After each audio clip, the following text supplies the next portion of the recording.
वो मनमानी चलने से कभी प्राप्त नहीं हो सकता। यह अधर्म यह सब हानि कान नरस्कन में रहे, जो गुरु सेवा तज करे जेबान। जो रसिक महापुरुषों की आज्ञा का उल्लंघन करके मनमानी चलते हैं वो अधर्म है। चाहे जितना साधन करें उनको श्री श्यामा श्याम के प्रेम की प्राप्ति नहीं हो सकती। वो रसिक मंडली में बैठने की योग्यता नहीं रखते।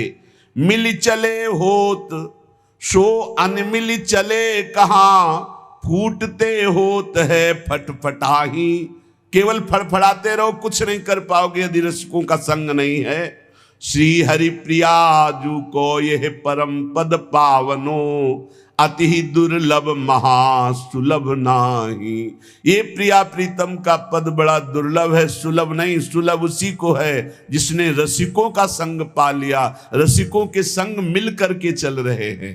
विधि निषेध आदिक जिते कर्म धर्म तजता, प्रभु के आश्रय आवही सो कहिए निज दास। जो न शास्त्र के विधि निषेध की परवाह करते हैं, न कुल रीत की परवाह करते हैं, एकमात्र श्यामा श्याम के अनन्य उन्हें निज दास कहते हैं। जो को प्रभु के आश्रय आवे, सो अन्याश्रय सब छिटकावे। विधि निषेध के जे जे धर्म, तिनको त्याग रहे निष्कर्म। झूठ क्रोध निंदा तज देही, बिना प्रसाद मुख और न लेही। प्रिया प्रीतम के जो निज दास हैं उनके क्या चरण हैं? बोले वो केवल अपने प्रभु श्यामा श्याम के आश्रित रहते हैं, अन्य आश्रयों को त्याग देते हैं। शास्त्र के विधि निषेध के अनुसार नहीं, वो रसिकों की वाणी के अनुसार चलते हैं। वो निष्काम धर्म के ऊपर प्रेम धर्म में विराजमान हैं। रसिकों का संग करने वाले उपासक को झूठ का त्याग कर देना चाहिए। झूठ नहीं बोलना चाहिए, क्रोध नहीं करना चाहिए, निंदा नहीं किसी की करनी चाहिए, न सुननी चाहिए।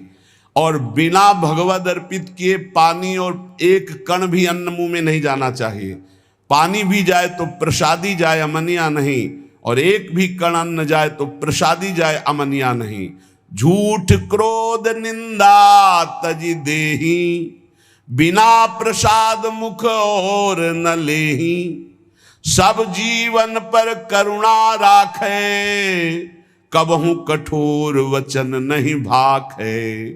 सब जीवों पर दया करुणा का भाव हृदय में, सबका मंगल हो, किसी से कभी कठोर वचन नहीं बोला। ऐसे मन माधुर्य रस माहि समूवे, घड़ी पहर पल वृथा न खोवे। ऐसा मन जो झूठ नहीं बोलता, जो क्रोध नहीं करता, किसी की निंदा नहीं सुनता, किसी की निंदा नहीं करता, बिना भगवद अर्पित किए श्यामा श्याम को अर्पित किए न पानी पीता है न अन्न पाता है, उसी का मन महामाधुर्य रस में डूबता है।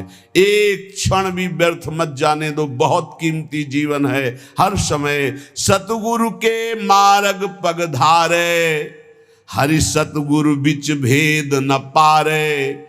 ये द्वादश लक्षण अवगाहे, तेजन परा परम पद चाहे।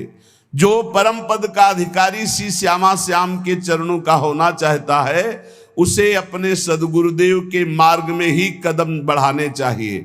हरि और सदगुरुदेव में भेद नहीं है। जिसके अंदर ये 12 लक्षण होते हैं वो प्रिया प्रीतम का निज दास कहलाता है। जो ऊपर बताए गए, पहला अन्याश्रय त्यागी, अनन्याश्रय विनिषेध त्यागी, नाना प्रकार के कर्म फल त्यागी, झूठ त्यागी, क्रोध त्यागी, निंदा त्यागी, और अपने देही का राग त्याग करके भगवत प्रसाद रूप ही जल और भोजन लेना, सब जीवों पर करुणा करना, कभी कठोर वचन ना बोलना, और माधुर्य रस में डूबे हुए लीला गायन करना, एक पल भी कभी भगवान नाम ना भूलना, सतगुरु के मार्ग पर चलना, उनकी आज्ञा अनुसार चलना, हरि और सदगुरु को समान भाव से चलना। ये द्वादश लक्षण अवगाहे, तेजन परा परम पद चाहे। वो परा परम पद का अधिकारी हो जाता है, उसके हृदय में भगवत प्रेम प्रकाशित हो जाता है। श्री हरिप्रिया जी कहते हैं, उपासक को दिष्टक दीखे बिनसतो अविनाशी हरिनाम, सो हरि भजिए हेत करि परशुराम बलि जाऊं। जितना दिख रहा है सब मरेगा। दिष्टक तुम्हारी दृष्टि में दिखे बिनसतो, जितना देख रहे हो इसका विनाश होगा, हर क्षण हो रहा है। जो कल रूप था वो आज रूप नहीं है। जो कल से आज तक कितने घंटे, कितने मिनट, कितनी श्वासें हमारे जीवन से कम हो गई, ऐसे ही सर्वस्व का नाश हो रहा है। ये अशाश्वतम, जितना देख रहे हो सब नाशवान है, सब मरेगा। बस रोज मर रहा है, प्रतिपल मर रहा है, हमारी श्वासें जा रही, हमारा जीवन नष्ट हो रहा है, हम नजदीक पहुंच रहे हैं मृत्यु के। इसलिए सत्य है हरि भजन। हरि भजिए हेत करी परशुराम बलि जाऊं। परशुराम देवाचार्य जी कहते मैं बलिहारी जाता हूं, हरि भज लो। जितना तुम देखने में लगे हो, ये मकान, ये दुकान, ये रुपया, ये पैसा, ये केवल जीवन जीने के लिए है। लेकिन जीवन किसके लिए है? हरि के लिए। हरि भजो, सब कर्म हरि को समर्पित करो। सर्व सिद्धि की सिद्धि हरि सब साधन को मूल, सर्व सिद्ध सिद्धार्थ हरि सिद्धि बिना सब स्थूल। सब साधनाओं की सिद्धि है हरि का भजन निरंतर। हरि सब सिद्धियों के मूल है, सब सुखों के मूल है। यदि हरि को भूल गए, हरि भजन नहीं किया मनुष्य जन्म पा करके, तो बोले सब स्थूल जितना देख रहे हो इसका नाशवान होगा। सबको पाले पोस दें, सबको सृजनहार, पर सासो न बिसारिए हरि भज बारंबार। सबको पोषित करते हैं, सबका पालन करते हैं, सबकी रचना करते हैं, सबको अपने में लय कर लेते हैं। ऐसे सृजनहार श्री हरि का निरंतर भजन करो। हरि सुमिरन करिए निस्तरिए, हरि सुमिरन बिन पार न पाइए। हरि भजन कर लो तो माया से दूर हो जाओगे, पार हो जाओगे। और अगर हरि भजन नहीं किया तो ताकत नहीं है कि काम क्रोध लोभ मोह मद मत्सर से पार हुआ जाए।